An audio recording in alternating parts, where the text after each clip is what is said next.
On Chapter 2 of this chronicle of the history and legacy of Mystery Science Theater 3000, we concluded with the end of the first season on Comedy Channel, with the cast and crew unsure regarding their future, and core member Josh Weinstein making an abrupt departure. This time we're going to discuss the road to renewal, the landscape of comedy on cable at the time, new cast and new crew, and the ups and downs of Season 2. I'm Ryan Rodriguez, and this is Season 1 of the Coolness Chronicles, the history and legacy of MST3K.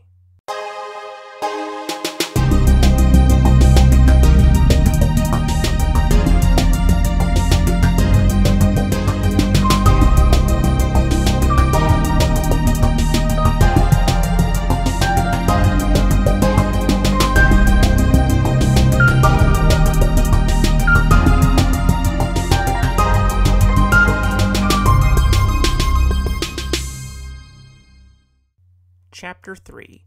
I hate Tom Servo's new voice. Season 1 of MST3K concluded in February of 1990. Ha! The competing network to the Comedy Channel launched 2 months later. But what about Season 2? As I mentioned in the previous chapter, that was not necessarily a foregone conclusion. It was hoped for, but as time marched on further, the cast and crew of MST3K were repeatedly told that a new contract was on the way. From Kevin Murphy and the Amazing Colossal Episode Guide. This little ploy worked through March, through April, through May, when it started to get a little tiresome. We all drew unemployment except for Mike. His invaluable talents as head writer would have been terrible to lose. We called this strange period a hiatus, which meant that we were out of work and broke. So if you ever hear of a network show being put on hiatus, you'll know what's up. Yikes. It didn't help that MST3K was completely unique compared to the rest of the channel's lineup, which was a mishmash of reruns and comedians hosting clips of everything from classic stand-up comedy to segments of comedy films from the 70s and 80s. It was practically MTV for comedy, which was, from a market share standpoint, entirely intentional, and therein lay the programmer's big mistake. MTV was at its peak at this time, essentially a video format version of radio. They would play the most popular songs of the era and filled time with video DJs. There was context to the proceedings. Because the entire network pandered exclusively to the youth demographic, they knew their audience inside and out. It's about pretty people lip-syncing to pop music while other pretty people introduced that pop music. Even when they experimented with new programming like a lightweight game show about channel surfing, remote control, it was produced with the same tone, visual aesthetic, and attitude of anything else that you would watch on that network. It had something that channels needed in the early age of cable, an identity. The Comedy Channel's identity, on the other hand, was counterfeit. It took a format that already existed and simply changed the genre. There was never a clear view of exactly who the network was for or what their style was. The range of talent selected to host programs or bookends was frankly schizophrenic. You could have an up-and-coming Jon Stewart doing bits between scenes from films currently airing on HBO and Cinemax, and a half hour later, sit down and have an intimate conversation between Friars Club legend Alan King and another big name. Then you could alternate to the Higgins boys and Gruber, who we'll discuss later, doing interstitials between complete episodes of Clutch Cargo and Lancelot Link, Secret Chimp. And just as a side note, is there really an audience out there that merely wants to see parts of a movie or parts of a stand-up routine on a regular basis, either now or back in 1990? It seems incredibly irritating. You would get 2 minutes into a film that you really enjoy, only to discover after a commercial break that you were going to stop watching that film and instead see 5 minutes of Eddie Murphy's Delirious. Nothing against Delirious, aside from it being the most homophobic stand-up special ever made, but this format just seems like a perfect excuse to watch another channel. Ha, the competitor, which was actually owned by Viacom, the parent company of MTV, had more of an identity, but decidedly skewed much older, in addition to having the worst possible name ever. Their prestige programming consisted of re-edited episodes of Caesar's Hour and The Steve Allen Show, with new intros from their former hosts, and reruns of classic late 50s sitcoms like Car 54 Where Are You? And The Phil Silvers Show. Honestly, with the culture of nostalgia that permeates Western society now, I think that Ha would totally work today. In fact, I think it technically does still exist. It's just called TV Land. And then there's the format breaker, MST3K. Every episode amounted to a full 2 hours featuring interstitials but foregoing clips for entire films, and instead of just discussing the movie during commercial breaks, the movie was incorporated into the narrative of the show. It also features only one personality of note, Joel, and an aesthetic that assured that it would stick out like a sore thumb on any network that it was a part of, and I mean that as a compliment. When you have two corporations flaunting their programming libraries in a desperate bid to be the one true comedy network, a show as unique and self-dependent as MST3K wasn't going to be the ratings gold it needed to be to weather such a tempestuous environment. The things that made it so special were also the things that, in the era of scattershot entertainment options that was 1990s basic cable, also made it an endangered species. So what exactly saved the show from oblivion? The same people that are helping to both save and ruin television today. Nerds. Only these aren't any typical nerds. These are the best and brightest, the most motivated and educated. Misties. Here's future Satellite News editor and lead singer of Audioslave, Chris Cornell. One of the first things I did after I watched it was wrote into the show. I never do that. I never write to TV shows. And I actually wrote to them, and they sent it back some information. They were very responsive. They sent back a membership card to a fan club, and they did all that stuff. And I, at that time, I was a freelance writer for the Philadelphia Inquirer, and I pitched an idea to an editor to do the story about the show. And they said, okay, go ahead and do it. And I interviewed Joel and Jim, and they did a piece in 1991, in August of 1991. And as it turned out, that was just the period where they were waiting to get renewed for their second season. And the piece that I wrote in Philadelphia got noticed by the people at TV Guide, whose headquarters are in suburban Philadelphia. And they did a little piece about Mystery Science Theater. And Time Magazine saw that, and they did a little piece about Mystery Science Theater. And Newsweek saw that, so of course they had to do a piece. It was a whole media round that happened, and that whole media round, Jim Mallon later told me, was responsible for saving Mystery Science Theater because because of the positive publicity, they renewed the show. Yes, Prestige essentially pressured the Comedy Channel into renewing the show for 13 more episodes. And this new incarnation of the show, complete with a new set, new cast members, new ambitions, would carry the show for the next 5 years, when the question of network identity would lead to cancellation and a new future on another channel with consistency issues, which we'll get to in time. While Josh Weinstein left and didn't stop to look back, he even helped develop a show for HA during its 365 days of operation, he's also responsible for a large part of the show's future success.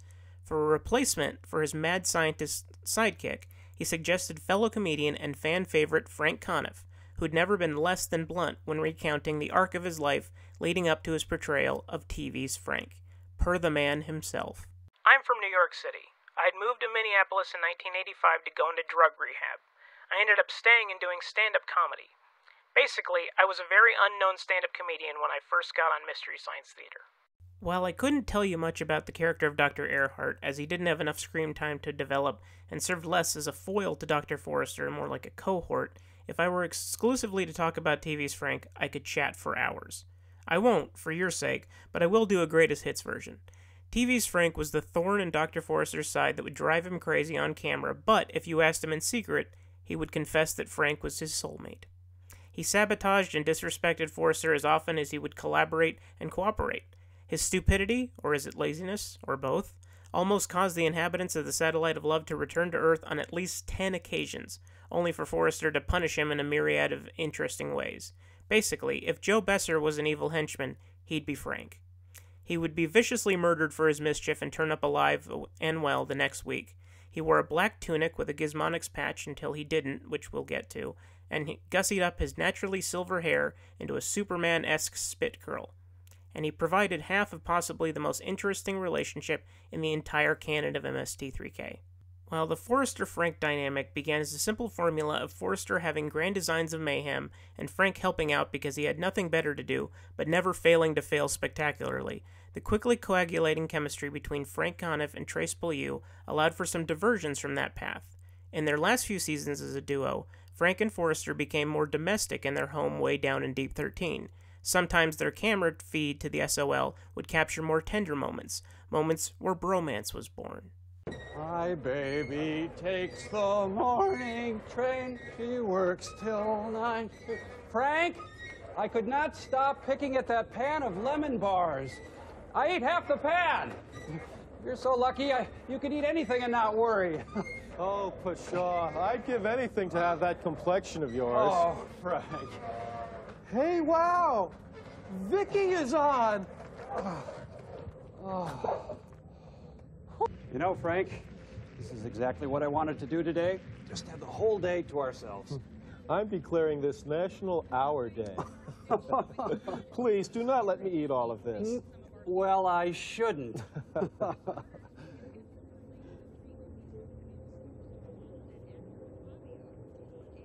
Oh my God, Frank, switch on the game, switch on the game! Frankly, no pun intended, Forrester really became Forrester when his second sidekick was around.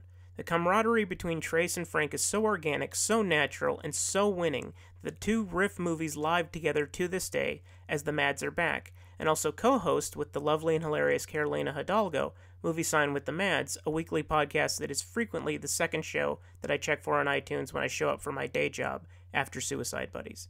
If I were to count the number of times that their banter prevented me from collapsing into a nervous breakdown at work, I'd, well, get to a very high number. Frank the man, not the character, served another role in the production of the show, as he was arbitrarily chosen to be the film screener for the writers.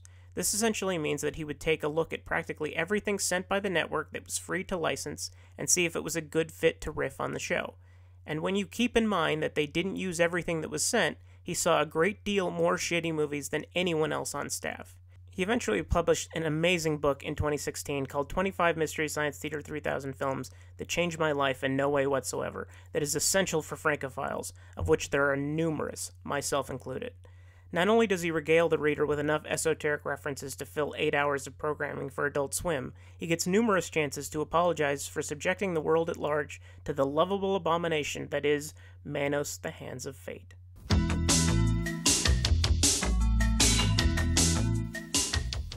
But when Josh left, he left 2 sets of shoes to fill. In addition to being the mad scientist sidekick, he played a key role in the theater segments as well. Yes, the show needed a new servo and stat.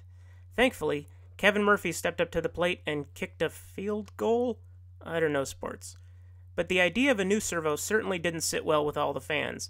One guy in particular, who inspired possibly the best anecdote I've ever read regarding the history of MST3K. From Kevin in the episode guide once again. And as for the role of Tom Servo, well, I was scared. I remember going in to see Joel and Jim about my desire to take on the role. Then they told me that they had me pegged for the job all along and that I had nothing to worry about. I had some big shoes to fill, but I picked up the robot, worked with Trace and Joel to make him a little more modern, streamlined, and easier to work, and launched into the role with gusto.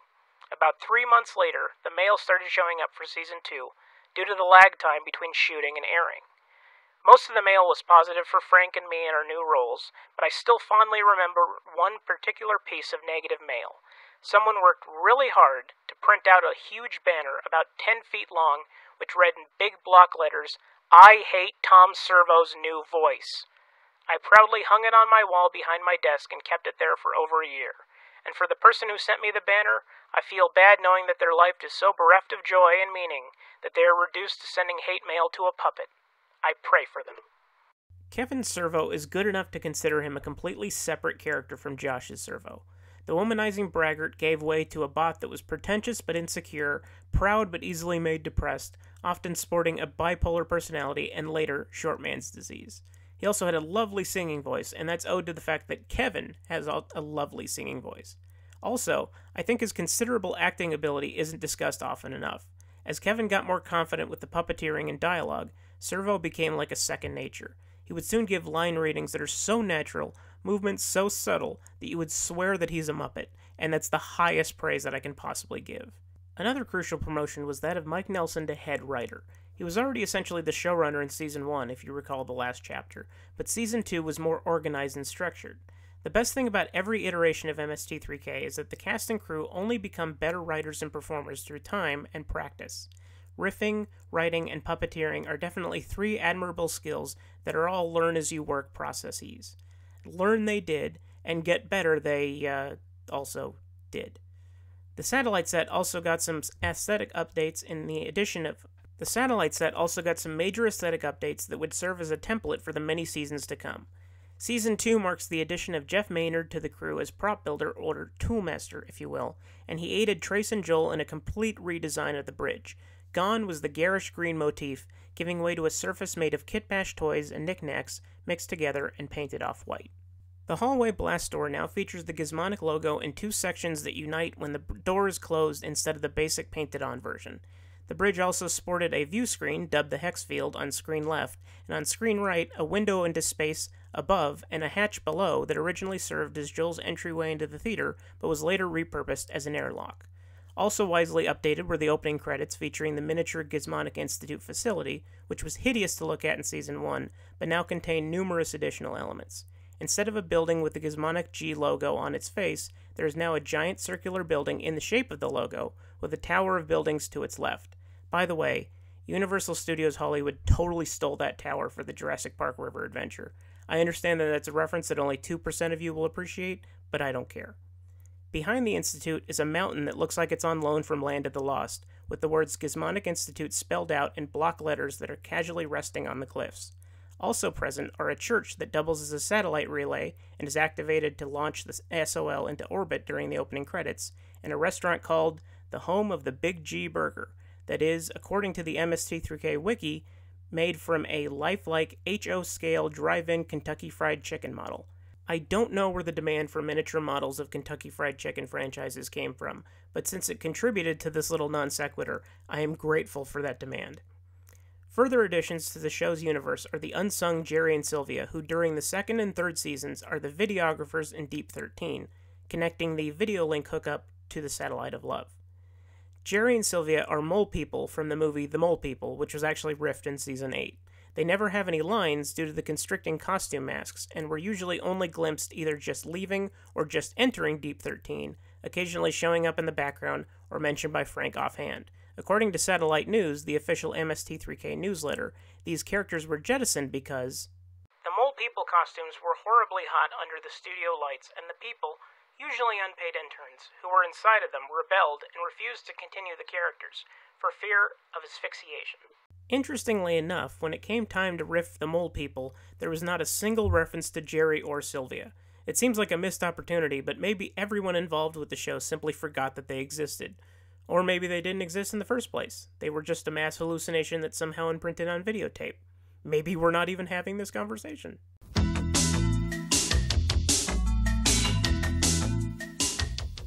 In September of 1990, version 1.5 of MST3K began. The first experiments of the period, Rocket Ship XM for the main feature, coupled with the first chapter of the Bela Lugosi serial, The Phantom Creeps.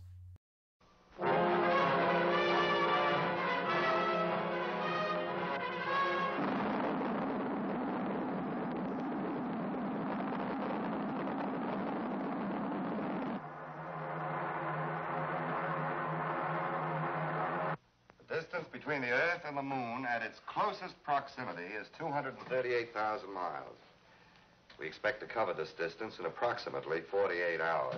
X minus 5 seconds. 4, 3, 2, 1, 0. As I've spent most of this chapter recalling, the new era brought a new Mad and a new Servo, and while most shows would deal with such changes in canon and tone with a little finesse, MST3K is not like most shows. Right after the newly remodeled opening credits, we get right to the nitty-gritty. Bring it down, and back up again, back up. Good. Hey, Cambot, bring it in a little bit. Wow. 30 seconds to commercial sign.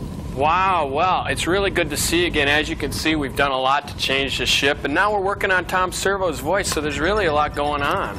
So much has been going on the ship, but the biggest thing is Tom Servo's new voice. We're just about to show it to you.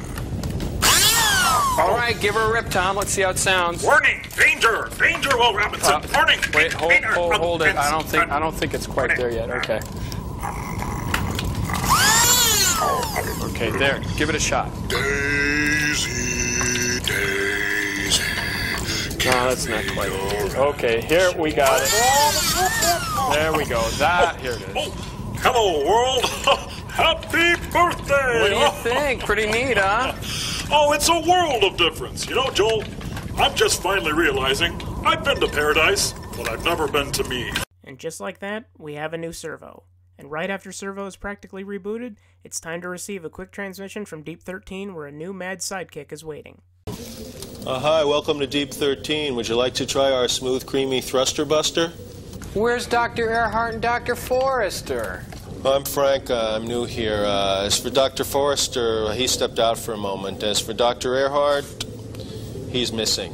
Oh. But as far as you space monkeys are concerned, I'm the new marshal in town. That's right, I'm the god. I'm the god! May I take your order, please? This is an episode filled with first appearances, including Mike Nelson making his first on-camera appearance, in drag no less, through the Hexfield view screen after voicing the Isaac Asimov Doomsday device in the first season. But there are also some tweaks to the existing characters. Trace is just starting to realize the comedic potential of Crow's eyes, darting them left and right at unexpected moments, which gives the character a spark of life, as if he's taking in all the information around him. This may sound completely mundane, but if you're a Crow fan, or if you've just seen a few of the later season episodes, you know that half the character's delivery is communicated in his two yellow ping-pong ball eyes. As the character grows, his kid-like tendencies tend to manifest in routine lying and cheating, and the shiftiness of his eyes, which dart back and forth like a vaudeville performer, provides a large chunk of the comedic effect. Okay, now that I've completely lost the casual listener, let's get on to some little nitpicks. Despite the theme song, Joel sports a blue jumpsuit for most of this season. Also, I noticed that while watching this episode for the third time, when Joel enters and exits the theater, he has to scrunch his knees together. Perhaps the styrofoam cutouts of seats that help complete the silhouette illusion was still a little too close to the projection screen. It's not anything that's really significant, but every time that it happened, I had a little chuckle. Believe me, the third time I actually said out loud, "Almost there, guys, just a little more tweaking." What can I say about the actual film being riffed? The original title of the script was apparently None Came Back, and that manages to both spoil the entire movie and express that it's all one 78-minute bummer. People get in a spaceship, plan on going to the moon, end up on Mars, find a destroyed civilization, get depressed, and leave for Earth, and then die attempting re-entry. And keep in mind, all of this misery is done with cheap effects, lots of stock footage, and not an ounce of cinematic flair. The fact is, this movie will best be remembered as an episode of MST3K only because of the changes to the show and not the movie itself, and that feels appropriate. Oh, and one of the astronauts is a woman, and she pretty much gets blamed for everybody dying in agony. Sounds like a classic, right? Criterion Collection should be announcing a Blu-ray any day now. The film was produced by the Roger Corman of the 40s and 50s, Robert L. Lippert, who would go on himself to produce more movies riffed by MST3K than anyone outside of Corman himself, master of the terrible miniature Bird-Eye Gordon, or Japanese dubbing favorite Sandy Frank. More interesting than the film are the credits to the episode. Forrester and Frank are billed as special guest villains, which is probably only funny to people that remember the credits to the 1966 Adam West Batman television show. The silhouette process is dubbed Shadow-Rama, and the special effects are credited to Industrial Heating and Plumbing, which I think is the Minnesota equivalent of George Lucas's Industrial Light and Magic. It's also worth noting that, like an ILM production, this show also utilized a THX sound system. Okay, that's not true in the slightest, but I'd be really happy if you edited the THX Wikipedia page to say it is. Those are little details, but the last item in the credits is quite important to the coming history of the show, which is why we're going to pause the Season 2 analysis for a little bit. It's time to discuss a little phrase known as "keep circulating the tapes." It was this phrase, more than anything else, that kept MST3K alive during its initial 10 years on cable. At the time of this episode airing, both the Comedy Channel and Ha had fewer than 10 million subscribers each, which is practically nothing. It didn't help that either of these networks' domain was strictly based in the United States, and keep in mind, the internet as we know it today was practically non-existent. Even if you had access to it, you were one of less than 700,000 people. There was no Facebook and no Twitter, not even MySpace. Chat rooms were rudimentary, and file sharing was limited to documents. Back in Chapter 1, we discussed the cleverness and foresight of the MST3K crew putting up a phone line and mailing address when their show was still in its embryonic KTMA stage. They knew and understood their audience long before they even really knew what the show could be. When they made the leap to cable, they acted quickly on this and established goodwill and established a fan club asking for letters and other kinds of correspondence. During the production of Season 1, once mail started coming in, the crew realized that they were getting messages from people in areas that didn't carry the network, not to mention other countries. Some teachers wrote in saying that they had shown the show to their students. Younger fans would pepper their fan letters with cute little boasts of watching the show with their friends or entire family. The creative heads in Eden Prairie then realized that MST3K was a communal show. Because of the high volume of jokes, the more people watching an episode yielded a higher laugh count, and they understood that their fans agreed with them. Just like I'm doing with this first season of this podcast, most Misties seized every opportunity to share their love with others. This happened to start in the age of the VHS, so the way to share was to tape the show and then pass it on. As the internet grew, tape trading, or if you're part of the government, bootlegging, became a more streamlined process, but back in 1990, this was not an organized thing. If you enjoyed the show, you were simply encouraged to share it. The MST3K crew were fully aware of the potential of tape circulation, to the point that, during a future Thanksgiving marathon of the show, they shot an interstitial with Crow that addressed the issue directly. You're watching Turkey Day at Comedy Central. If you're taping, this is a good time to pause. The really interesting part of all this is that because the show had to license films for production, sometimes these licenses would expire and an episode had to be pulled from rotation.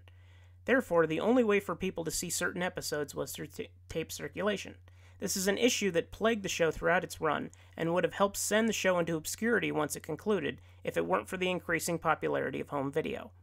Now, Shout Factory holds the video rights to the show, and there are still quite a few episodes that will never be formally released in any capacity.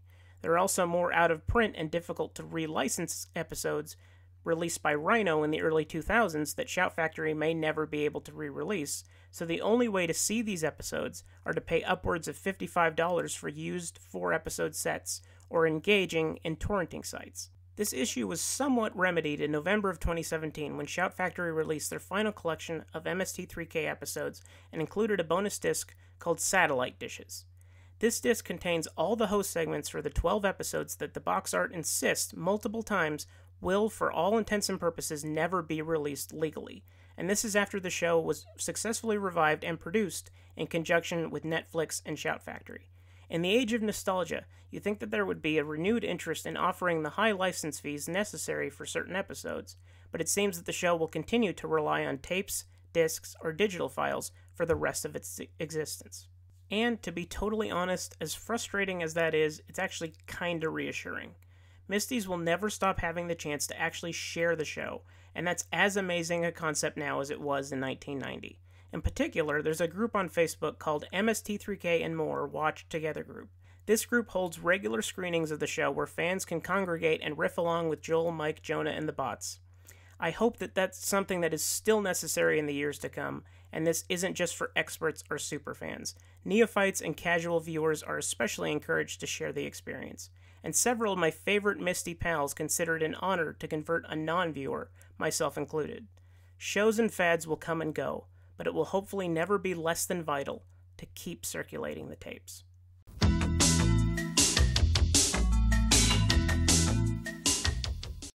The second experiment of Season 2 was The Side Hackers, which, although it seems impossible, is a biker film that manages to be more bleak and depressing than Rocket Ship XM for completely different reasons, namely rape, murder, and racism. You know, fun for the whole family.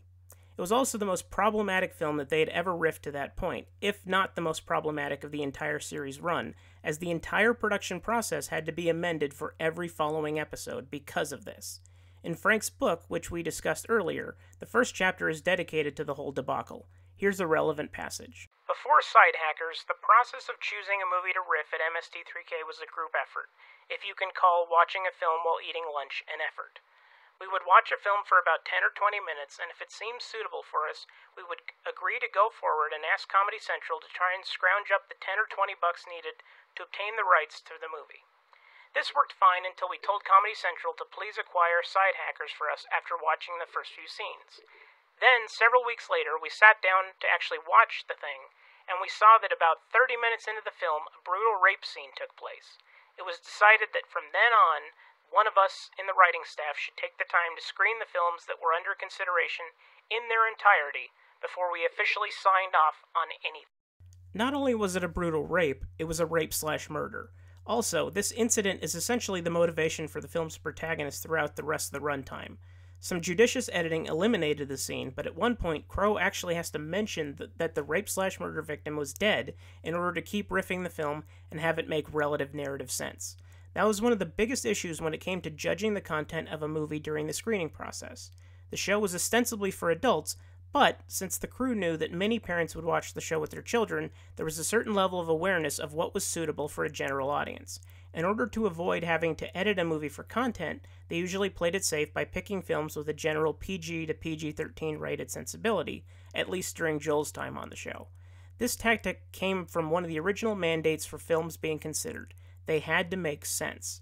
Yes, there are many movies in the history of MST3K that makes no sense, but there's a context to that lack of cohesion.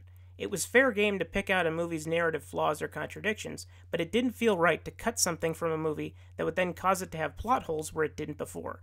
Not that this wouldn't happen again, but I'm getting ahead of myself. This episode also provided a rare riff from Cambot during the side-hacking race, or match, or competition. Whatever the fuck side-hacking is, at some point, the titular side-hackers, well, side-hack. Anyway, during the side-hackery, Cambot puts the show on picture-in-picture mode while superimposing rudimentary ESPN-like graphics tallying the side-hacking scores.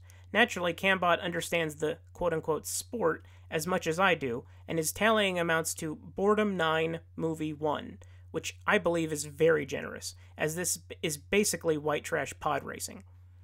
The next experiment was a breath of fresh air compared to Side-Hacker's pungent blend of amateurish brutality and heavy nihilism.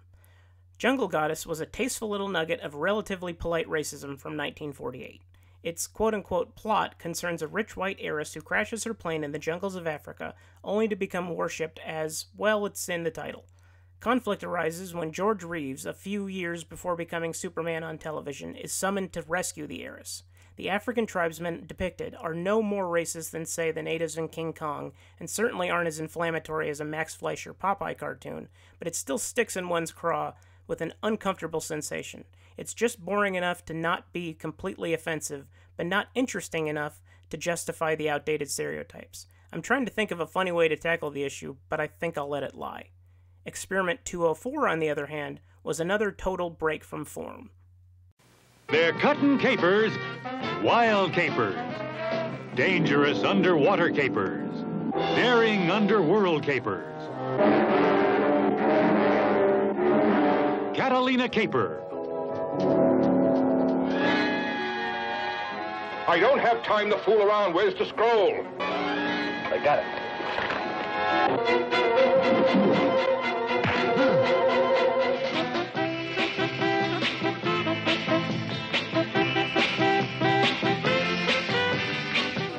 Bound to be around someplace.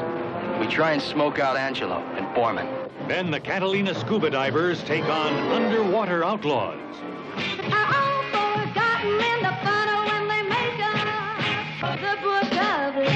Catalina Caper, in color. It's a 1960s beach romp which is assigned the genre of comedy musical mystery by Wikipedia, although I would counter that none of those words are fully displayed throughout its runtime. It's a comedy in the sense that it attempts to be funny and only succeeds unintentionally. It's a musical in the sense that there are musical numbers from musicians, including an early appearance from Little Richard, on a boat, that don't affect the narrative. And it's a mystery in the sense that the audience is occasionally intended to be a few steps behind the filmmakers, although once all caught up, very disappointed in the result. Before this, the gang had never riffed a movie that was trying to be funny, which provided a real learning curve and a genuine unique episode in MST3K canon. And while this wacky caper does not make for a very compelling standalone movie, it made for quite a good episode, its host segments setting a strong sense of style and tone that would become a winning formula for a few years. Among the greater moments, the cold open, which features Joel putting the bots to bed, before which they must say their prayers. And God bless Joel and Gypsy. And all the aliens that have visited the ship. Hi, everybody. Welcome to the Satellite of Love. When you got a job like ours, you have to believe in a higher power. 30 seconds to commercial sign. And God bless Data and his really cool robot named Lol. And R2-D2 and all the extras in Westworld. And RoboCop, even though I thought he got a raw deal, but it's really none of my business. Oh, and all those early versions that were just there for comic relief. And Ed 209, though I don't know why they'd make a robot that can't walk downstairs. And God bless Cherry 3000. Oh, yeah, and God bless Galaxina. Okay, and who else? Oh, do we have to? I don't want to. I'm not. Yeah, you have to. Okay. God bless Tweaky. Commercial sign in 5, 4, 3, 2. Commercial sign now. Amen. The downside to playing these clips in an oral medium is that you can't see that Servo and Crow are dressed in light blue jumpers, with Crow, whose legs are typically never seen, being given footy pajamas. It's all quite adorable. This episode is also very notable for having a real showcase for Kevin Murphy's talent. Servo prior to this episode had sung on a few occasions, but never as significantly as he does here. During the movie, Servo becomes obsessed with a character in the film that he dubs Creepy Girl. The writers, knowing that Catalina Caper was a beach melodrama, used this opportunity to unleash what would become Servo's most valuable asset. Creepy girl. Oh, creepy girl, little creepy girl. Jeez, what's wrong, Tom Servo? You look as upset and downtrodden as a little robot with inarticulate limbs can look. Oh, it's Creepy Girl, Joel. I just met a girl named Creepy Girl, and suddenly I find... I smell a song coming on. Oh, Creepy Girl. Lyle Wagner's a total jerk, second only to Tommy Kirk. Could you find it in your heart to love a bot like me? That fishy story you tell always makes me sleepy. But that's just what I get for dating a girl that's creepy, my creepy girl. Oh, C is for that feeling of uncertainty, for not quite knowing what ethnic group you're from. R is for the gifts you give me every time you smile. Yes, some of the greatest moments in Kevin's 9-year tenure would be attributable to Servo's versatile musicality.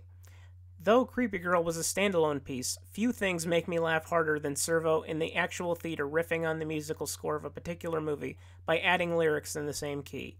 I could play a supercut of all the times he's done this, but not only would it be the length of 2 whole episodes, I would also have to put in actual effort to compile it. So let's just say, when Servo sings, Ryan laughs. And I'm not alone. Late in the episode, Servo refuses to stop singing his song and completely cracks Joel up. You know, I'm confused too. The only thing that made any sense to me was that darling Creepy Girl. I can't seem to get her out of my mind.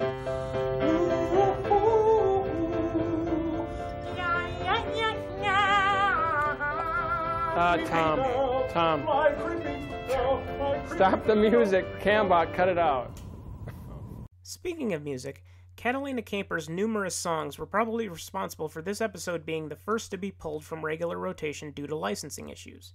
Luckily, the whole keep circulating the tapes atmosphere that I mentioned earlier kept it from being lost to time, as the rights would not be secured again until after the show had ended and fully entered the home video market.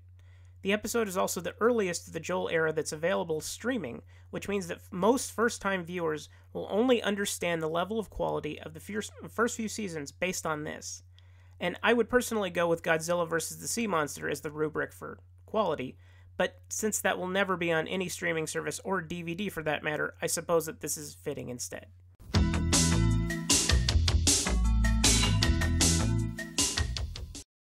Next up, Experiment 205.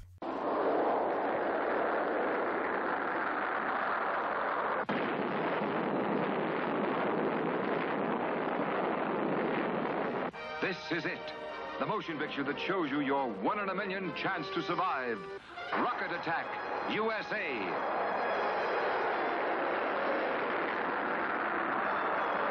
This is our America, strong and free, the mightiest nation on earth.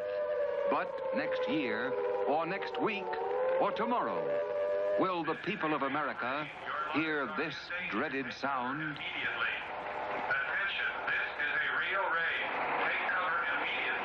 These are the creators of the master plan for annihilation. Пустим спутника прямо в военный путь. as America's missile men work around the clock in a desperate race against time, and American secret agents work deep inside enemy territory to destroy hidden launching sites. See the incredible story of their courage and of their stolen moments of longing and fulfillment. Story! Don't stop. Come on. Come on. Story.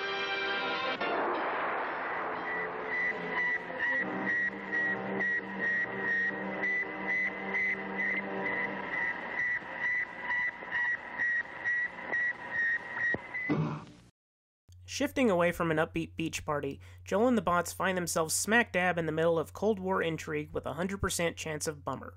The 13 films riffed in Season 2, taken as a cohesive whole, are generally the most depressing in the Joel era, for various reasons. This particular experiment manifests said depression in the form of nuclear annihilation. It basically feels like a duck-and-cover industrial film that ends with the narrator being vaporized. I know, it sounds incredibly sexy, but in execution, not so much. But what do you expect from a movie that uses, quote, "see the stark facts of missile warfare" as a tagline?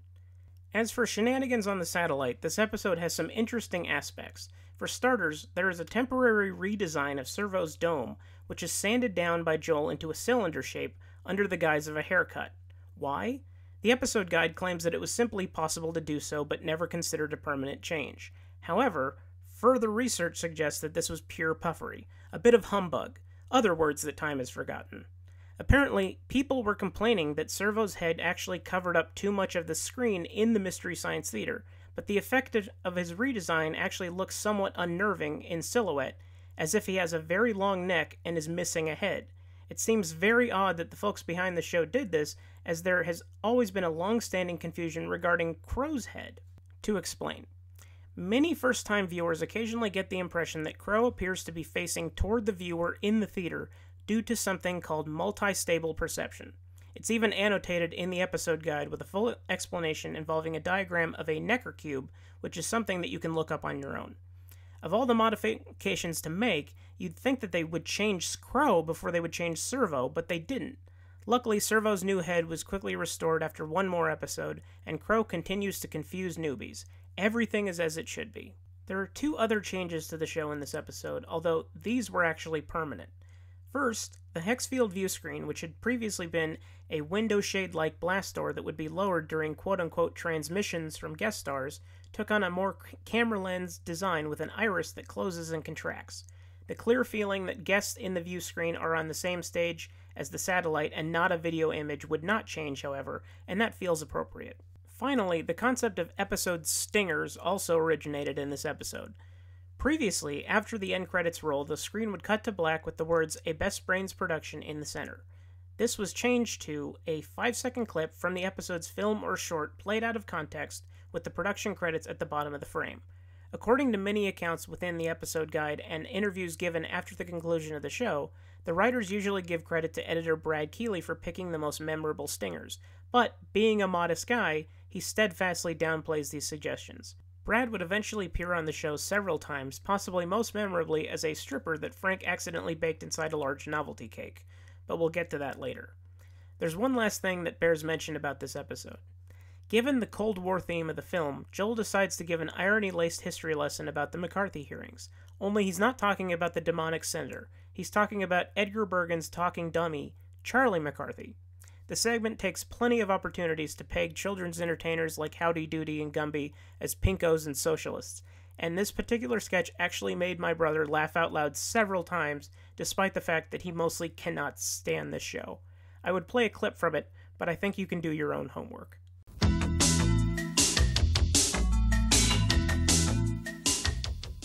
The next experiment was a bottle of Zoloft compared to Rocket Attack USA. Alone in a graveyard at midnight.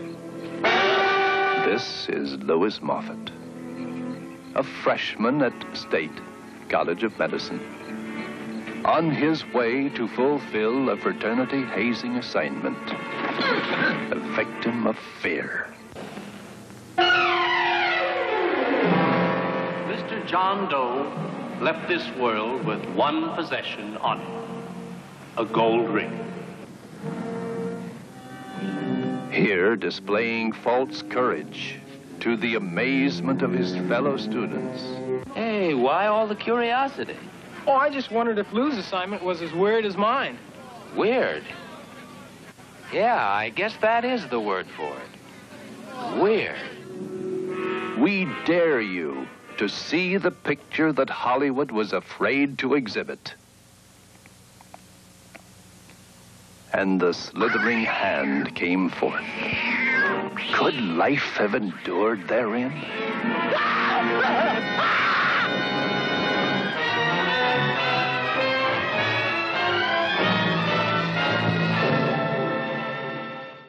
Ring of Terror is a thoroughly tiresome horror movie about a college frat populated with people in their 40s and, as you heard expressed so eloquently, a hazing ritual in which a pledge is tasked with removing a cursed ring from a dead body.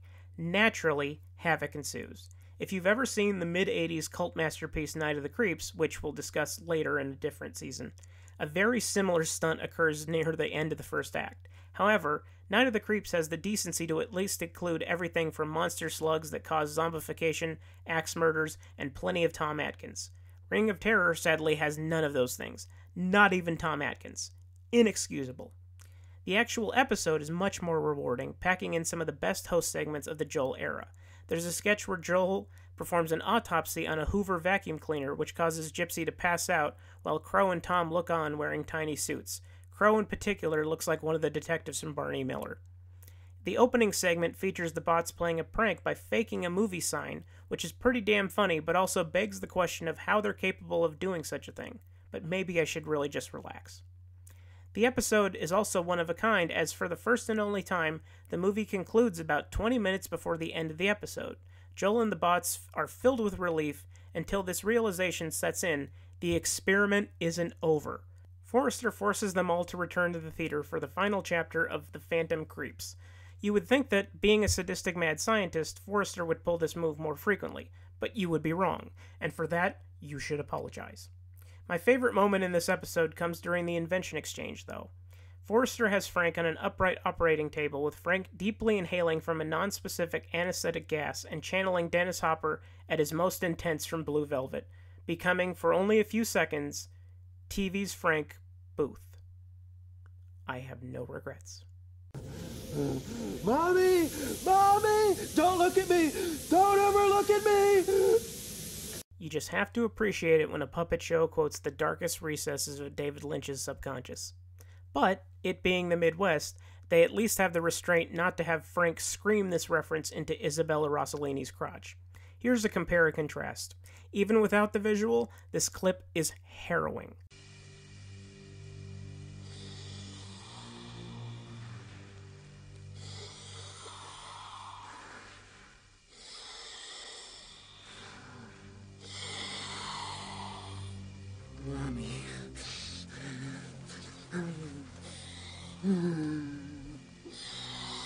Mommy. Oh, Mommy. Mommy. Mommy. Mommy loves you. Baby wants to fuck. Get ready to fuck! You fuckers, fucker! You fucker! Don't you fucking look at me! Now we all need a hug. To cleanse the palate, may I suggest this episode's stinger? Weird. Yeah, I guess that is the word for it. Weird. The next experiment was a rare example of the MST3K gang not learning from their mistakes. The wildest of the wild ones. Savage, sadistic, thrill-hungry. The wild rebels. They live for kicks, love for kicks, kill for kicks. Starring Steve Alamo, Willie Pastrano, John Vella, and Bobby Byers. Too much woman for any one man. I don't dig you. You dig this? The Wild Rebels. It's now. It's what's happening. Hate angry, They know no law. A brutal action shocker. The Wild Rebels, Technicolor. Though a great deal less harsh than Side Hackers, the uncomfortable aspects of Wild Rebels is that our protagonists are white supremacists. It's free of any murder or rape. Actually, let me restate that. It's free of any rape, but at any time that there's a scene of the headquarters of the titular rebels, there's a huge swastika-adorned banner in the dead center of the frame, and those rebels, however wild they may be, spend a lot of time in that room. Making up for this, the writers packed the episode with plenty of fun with the bots outside the theater. Right after the opening theme, Joel powers down the higher functions of the ship to allow Gypsy to finally speak her mind while he holds his breath. And so I guess I'm just feeling the old ennui, you know. It's nothing, I'm just a little depressed. Look, you're busy, we'll talk about this later. I'll reinitiate the astronic and photonic systems on my mark. Reinitiate! Oh, thanks, Gypsy. I'm really glad we could have this little talk. Richard Bass! Right, Richard Bass. This little segment finally gives some depth to Gypsy's character, and while it would be a little longer before Jim Mellon would use this type of delivery on a regular basis, it was an opportunity to try and address, in Mike's words, the fact that we had one female character, and she was a dim-witted, cow-like creature played by a man. This may not be the first time that Gypsy's responsibilities are demonstrated, but it did start a significant surge in interest amongst the writers to explore her many layers. Later in the episode, Joel sings Gypsy a gentle ballad until Crow and Servo, dressed as the bikers from the film, disrupt the mood, giving Gypsy my favorite line of the entire season. Man, you messing with private stock. Let's get him! Get him! I'm in it for the kicks! This episode may be a large transition point for the show, but it will be best remembered for a sketch that has nothing to do with Gypsy, a fake commercial for Wild Rebels cereal. We'll be right back after this important message. Let's go. Get the box, you ready? Cue. Hey, kids!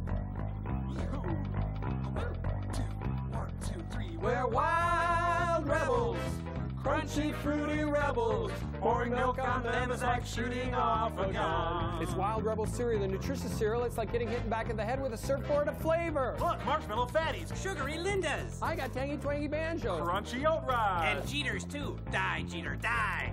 Kids, what are you doing in there? Having a good breakfast, Mom. Pour on the milk. 1, 2, 3, 4. Wild rebels, punching crunchy rebels. Don't bust your teeth on something sweet and hard. Wild Rebel cereal, part of this complete breakfast. Hey, there's a cheap surprise inside. I got a gun. I got a sawed-off pool cue with a leather strap. I got a chunk of hose filled with lead shot. All right, let's take it home. They won't get soft or squishy. Better eat them or you're a sissy. Just pound them down, you stupid clown. They're wild Rebel cereal, just eat them. This is one of a few songs to be revisited in an instrumental version with a full band during the first Netflix episodes, and when I heard it the first time during the premiere, I legitimately smiled, which is not something that I tend to know how to do.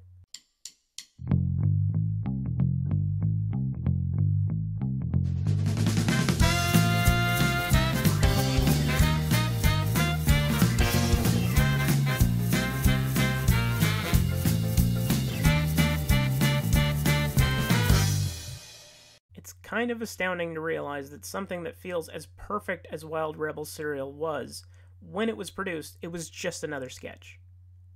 Once again, from Mike.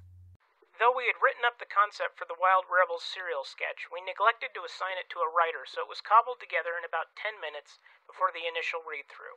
It has that feeling about it, and I think that's a good thing. Amen, brother. The next experiment is one of two names. This dinosaur. See and thrill to the terrifying rumble of the first atomic earthquake.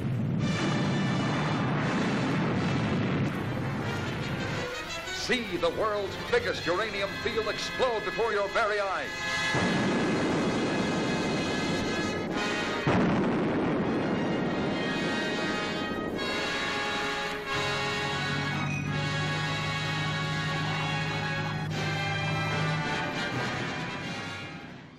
Its official title is Lost Continent, but for all intents and purposes, it should be known by fans simply as rock climbing. The synopsis for the film may be, an expedition is sent to the South Pacific to search for a missing atomic-powered rocket in order to retrieve the vital scientific data recorded aboard. On an uncharted island, they discover more than their rocket, now crashed atop a mysterious plateau. They find a lost jungle world populated by prehistoric dinosaurs. But all you will remember is the rock climbing, since it takes up what feels like at least a third of the movie.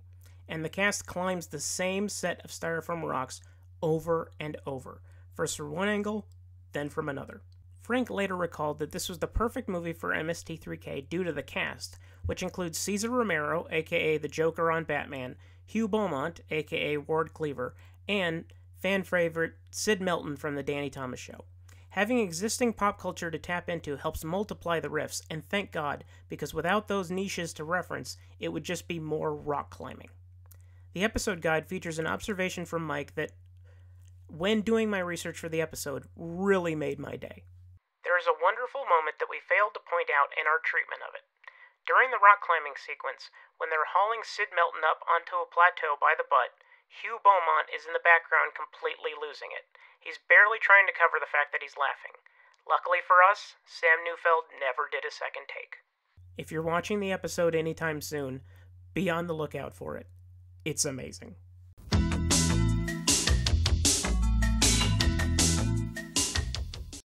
Back in Chapter 2, I briefly discussed a sketch from Season 1 that was shown as a flashback later in the series. Yes, MST3K has a flashback episode, a rite of passage, I assume, and it was framed around the next experiment. You've seen the guys. Now, here are the psycho-mad mamas who ride with them.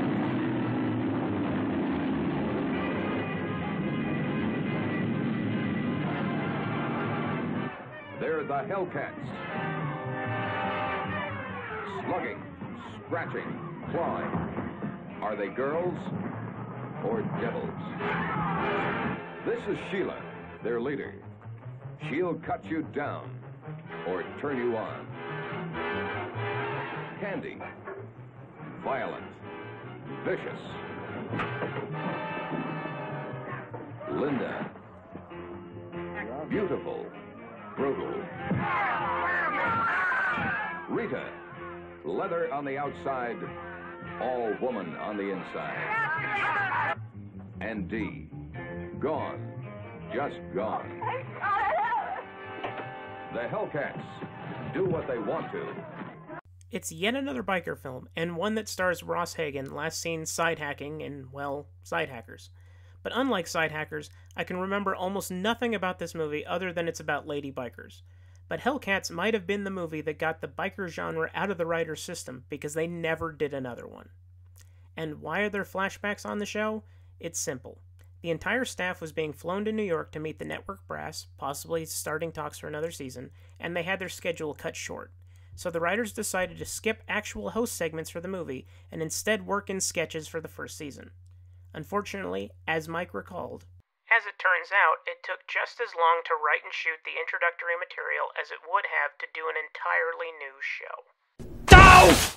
As to how the flashbacks actually play out, well, it doesn't make a whole lot of sense, so it's best not to discuss it. The next experiment was more like Lost Continent, another rockets and dinosaurs romp.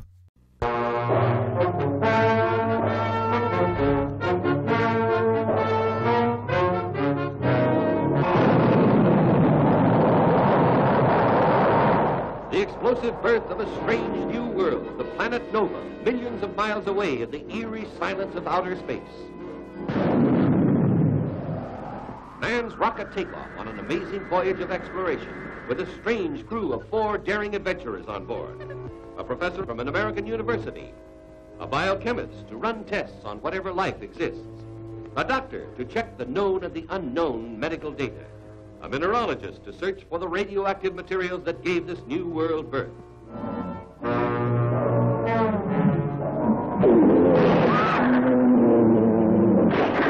See their terrifying battle with savage beasts never known on Earth. The wild fear when mankind is brought face to face with giant mastodons from eons long past.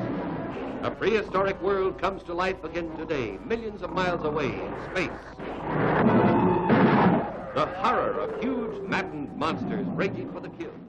King Dinosaur, which frankly sounds like a strain of weed, was the directorial debut of the infamous Burt I. Gordon, whose efforts were riffed on MST3K 8 times, 9 if you count the riff tracks for Attack of the Puppet People. Gordon's main shtick was incorporating live animals on miniature sets or incorporated onto background plates of rock formations, and he certainly didn't disappoint here. Actually, he did, because the movie's terrible, but it's definitely vintage Gordon, and I mean that in a strictly literal sense.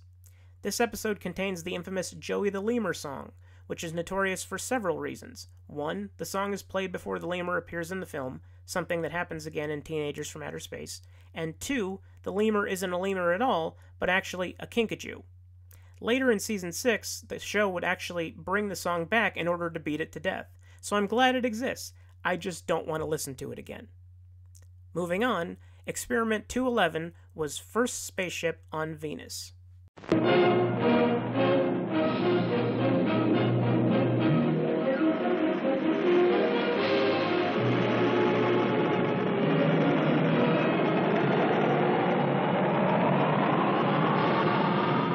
You are there with the 8 fearless international astronauts, 7 men and a woman, on the most exciting, nerve-shattering journey in the history of man.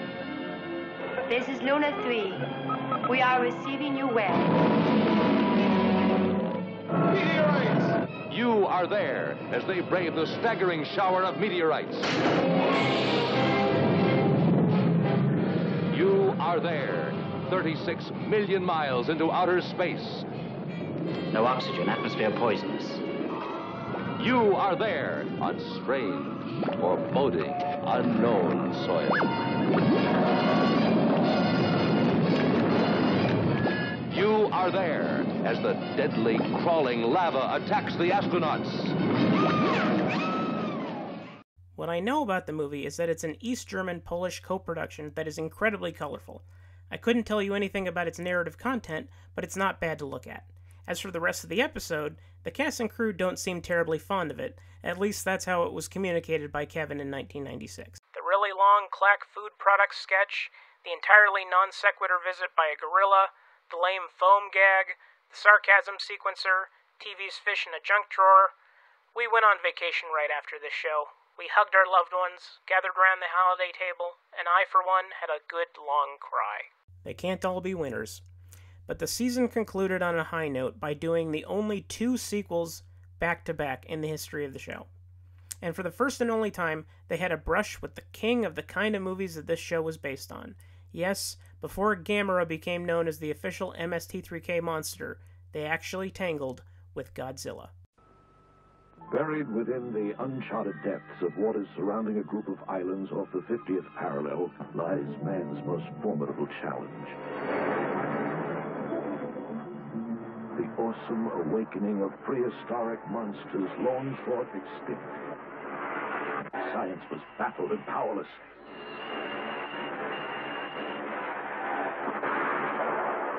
The terror-stricken humanity knew that it was on the brink of total destruction. For once proud civilization now had to place its trust and hope in Godzilla and his powerful ally, Robot Man.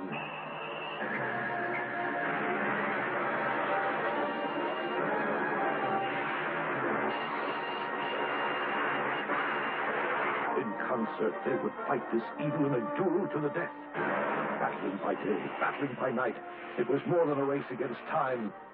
This war was an all-out effort whose ultimate purpose was to save our planet from total destruction.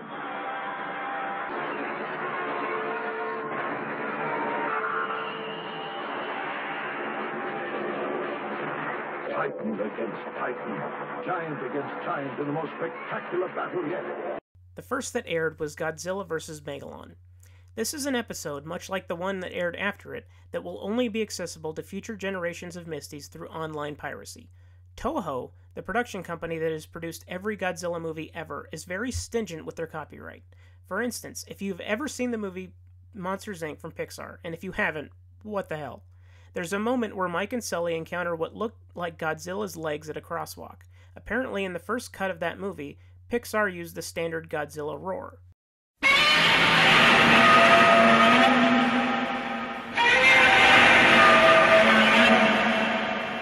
But when they presented this temp track to Toho to license the roar for the final cut, they were flatly rejected. So here's what they went with instead, probably as a snub.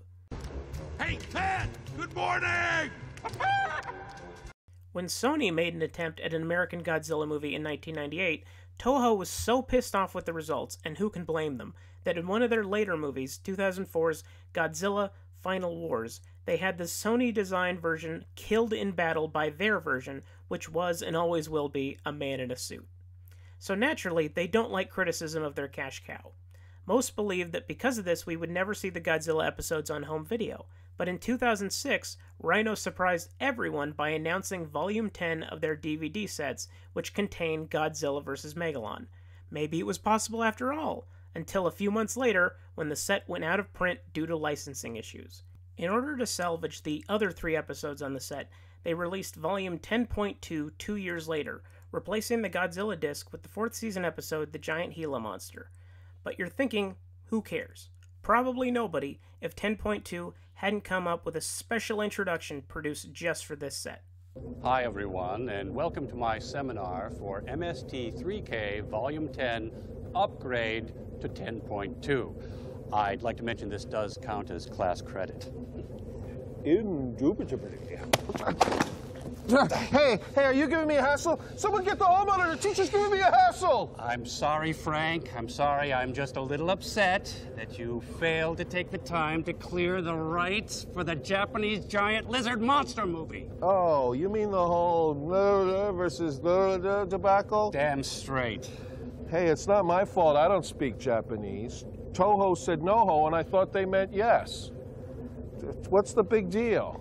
This little oversight of yours is costing us money. That's what the big deal. Now we have to put a new DVD in place of the giant lizard Japanese monster movie in Volume 10. Clay, relax. I've got this thing covered. TV's Frank happens to be in a very unique position to see to it that the versus the DVD is replaced with a DVD that everybody is going to love. And I can't foresee any legal hassle with this one either. It's called Star Wars, and I just don't get it, dude. Tom, can you hover over and find the Volume 10 of the box set? I think it's over there by the beanbag chair. Rightio. All right, actually, it's really simple. What you do is you take your replacement disc, which is the giant Gila monster, and here comes Tom. Hey, thanks, kid. Here's a RAM chip. Sooner or later, love is gonna get you. All right, then next you take your box set and you remove this disc, which is versus and dispose of it properly. Yeah, just toss it up into my basket, Joel, and I'll make sure it's disposed of properly. A little later. Hey, come here, hotshot. Tom, can you bring back that wastebasket, honey? Thanks, kid. Anyway, make sure this gets disposed of real proper. A scout is always faithful. Yeah, talk to you later, Tom. Wink, wink. Hey, come on, Crow, we're on the honor system here. Why is it so hard for me to do what's right? I don't know. Anyway, what you do is you take your giant Gila monster and you snap it right into the place where versus used to be, and there you have it, your styling MST box set 10.2 style, boy. What do you think, sirs? I think you're officially a tool of the man. That's what I think. Make them see the white dot, Frank. It makes me sad for the sacks that just don't get it. If Servo sounds a little different, that's because Frank is playing him for the first and last time. This is especially weird considering that this was a year into the formation of Cinematic Titanic, which featured Josh Weinstein. Maybe he just wasn't available? I don't know. Either way, it's fun to see Joel back with the bots, even if they're just standing in front of a green screen, and it's also nice to see Trace and Frank together again, even if, well, they're also just standing in front of a green screen. It's truly a shame that this episode will continue to be legally unavailable, because while the MST3K gang later perfected the art of riffing Japanese kaiju movies with the saga of Gamera, Friend to All Children, there's a special thrill to seeing the show get to tackle the real big dogs. You know while you're watching it that it'll probably never happen again, and because of that, it provides quite the rousing end to Season 2. It also doesn't hurt that the riffs on display are pretty killer. My favorite is from Crow, who takes a moment to illustrate that he understands exactly what kind of movie he's watching, right as the title is about to appear. He's cheesed. You know, I kind of feel like this opening segment is a metaphor for our souls. Ooh, heavy.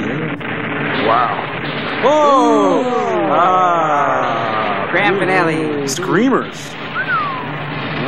Oh, the credits should be exploding soon. Oh. There they are. What do I know that? A film by Ingmar Bergman. The season finale, Godzilla vs. the Sea Monster, is just as good, if not better, than the previous episode. First of all, Mothra's in it, and that's always a plus for me. Even better is Mike Nelson playing the voice of Mothra, who visits the satellite during an experiment when Crow and Servo, dressed as the little girls who worship him from the film, accidentally summon him. It's safe to say that since his glory days, things have not gone well for Mothra.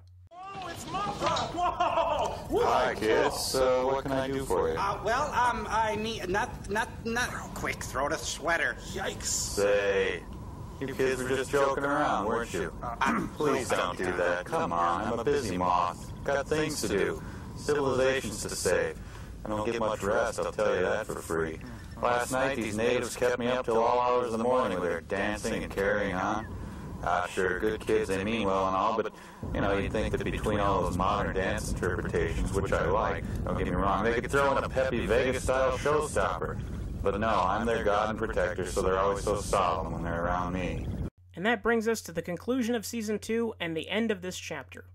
Next time on the Coolness Chronicles, there's a merger on the horizon for Ha on the Comedy Channel, and some internal drama between executive producers that eventually led to the end of an era for the show.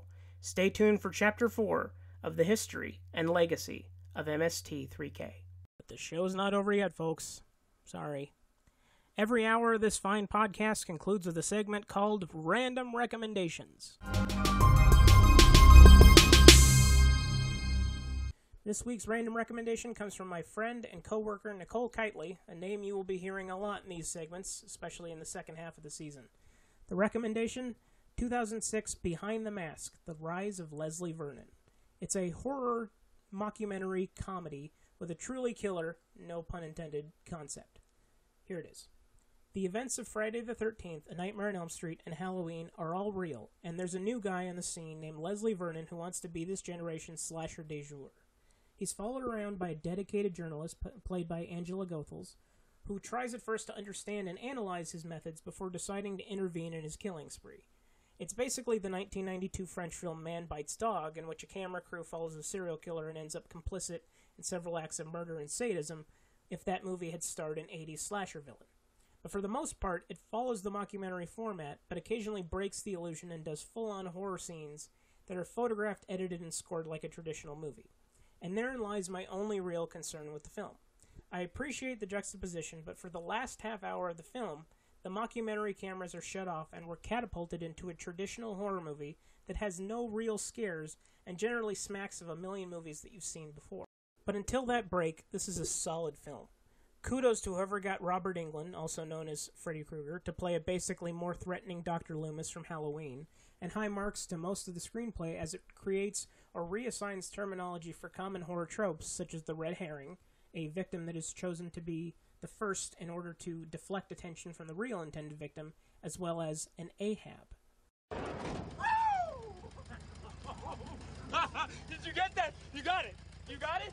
You got the guy coming out? No, but you got the guy, right? You got the guy? Yeah. Woo! We got an Ahab! Wow, we got an Ahab! What's an Ahab? It's a guy. It's a guy like the guy back there. Get in. We got to tell Eugene. Oh, he shot you? Yeah, right in the shoulder. That's your first one. Does it hurt? Oh, no, it feels all right. I was wearing a vest. It's fine. There he is. I'll be damned. Doc hollering. Right when you need him. It's unbelievable. It looks like you got your Ahab. There is a pretty clever twist in the storytelling, as well as some well-written foreshadowing, but I'm not going to spoil any of that. You can find the movie on the Shudder streaming service, which I'm only endorsing because I far too often pimp out Amazon.com, and they haven't given me a dime. To be fair, I didn't ask for money, but it's implied. And as much as I enjoyed a great deal of this movie, I spent a good 20 minutes trying to remember where I recognized the female lead, played by the aforementioned Angela Goethals. It turns out she was the star of Phenom, an ABC sitcom that ran for one season in the TGIF era of that network that I was always fascinated by. Granted, I was 7, but I watched every episode. Promise is so good. The feeling that the sky might open right up, and my eyes are bigger than the full moon. I see a possibility and try it on for size, and it's so scary, confusing. What I might be losing, but I'm willing, hoping for a surprise, feeling so alive, promising so.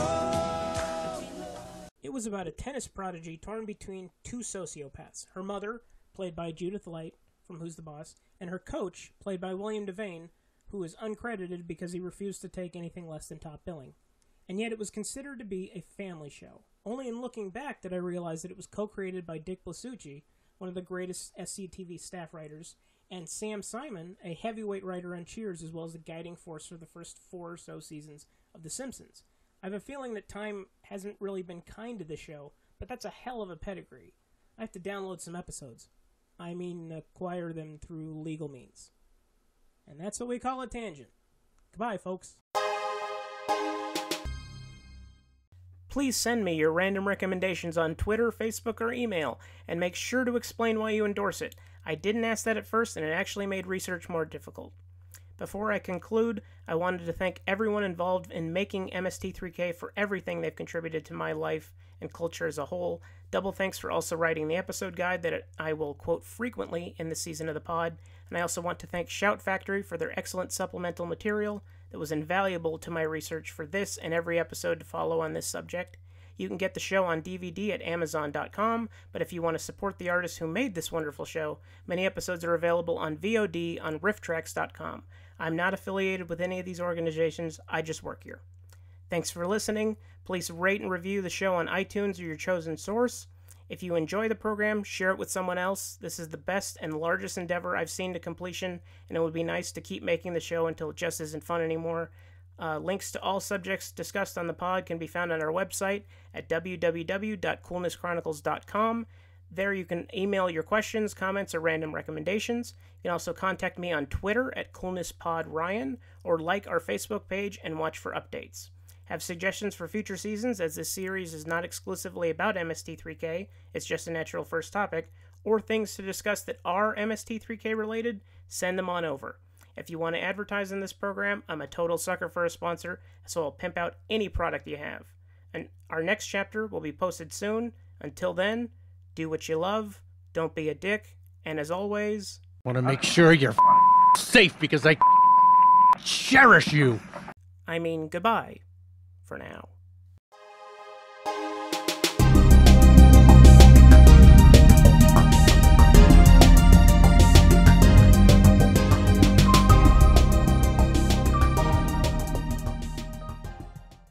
The Coolness Chronicles is written, produced, and edited by Ryan Rodriguez. Executive producers are Tracy Rodriguez and Luis Rodriguez. Original music by Bildschirm.